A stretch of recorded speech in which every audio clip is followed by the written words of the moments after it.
After waging a war for more than 11 months, Russian President Vladimir Putin is all of a sudden concerned about festivities.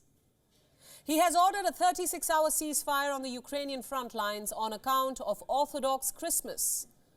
Putin has asked Ukraine to reciprocate, but Kyiv quickly rejected this request. The war-torn country has signed off Russia's move as a trick. It claims the proposed ceasefire is a tactical ploy, and this is what President Zelensky has to say. Listen in. They now want to use Christmas as a cover, albeit briefly, to stop the advances of our boys in Donbass and bring equipment, ammunitions and mobilize troops closer to our positions. What will that give them? Only yet another increase in their total losses. Zelensky also brought up Ukraine's peace plan, which was rejected by Russia. It was first proposed on November 15th and then again on December 12th. The peace plan asked Russia to withdraw its troops and give up the claim on the annexed regions. Of course, it was destined to be dismissed. Why would Russia give up the territory it has fought so hard for? The annexed regions, which account for bloodshed and thousands of lost lives. What Russia has now unilaterally ordered is far from a peace plan. It's just a temporary ceasefire. And the Kremlin's current statement makes it abundantly clear. It stresses that Putin has called for the ceasefire on an appeal from the head of the Russian Orthodox Church. And certainly not because he is de-escalating. Mind you, Putin never de-escalates. That's a message coming out. But all of a sudden, he has become an angelic peacemaker. Where was this festive spirit on New Year's or Easter, perhaps? Russia shelled Kherson on Christmas Eve and fired missiles on New Year's Eve too. These attacks were evidence of Moscow's inability to pause hostilities, even during the holidays.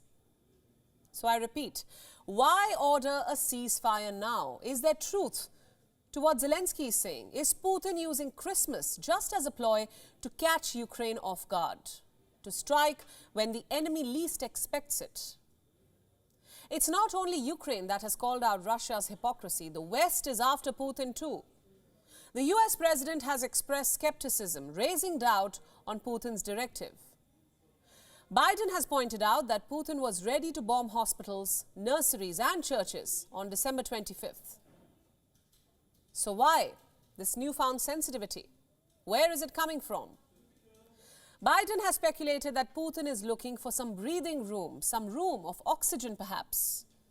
Zelensky also agrees. He says that the Kremlin uses respite in this war only to continue with renewed vigor.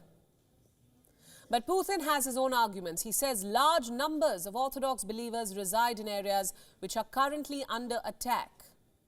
The order comes so that believers can attend church for Orthodox Christmas. You see, the Russian Orthodox Church is the largest among the Eastern Orthodox churches. It celebrates Christmas Day on January 7th, according to the Julian calendar.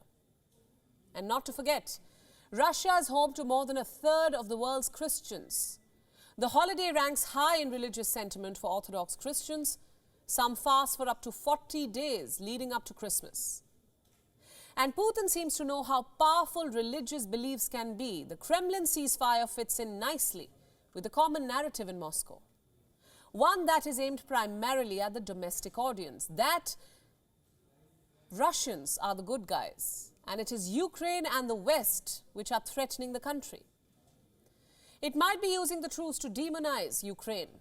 Kyiv has dismissed the ceasefire as expected, especially because the Kremlin had rejected its peace proposal. So now, Moscow has all the freedom to claim that Kyiv is disrespecting the religion, that it has no desire for peace. Another reason could be Russia doesn't want to repeat what happened on New Year's Eve. Remember, Ukrainian missiles killed as many as 89 Russian personnel in Makiivka. It has barely been a week since then. The wounds are still fresh. The relatives of the martyrs are still angry. Commentators are still questioning the Defense Ministry's decision. Amid all this, the Kremlin couldn't afford another tragedy on a festival. Putin's one-sided order has failed anyway. Both Russia and Ukraine attacked each other on eastern positions, unabated, almost as if no ceasefire was proposed at all. Friday morning, which is Christmas Eve for Russians and many Ukrainians as well, Russian shells rained down on Kramatorsk in the Donetsk region. Both the warring sides are not showing any signs of a ceasefire or a truce despite the West's continued efforts to mediate. Meanwhile, everyone is turning up at Zelensky's palace bearing Christmas gifts.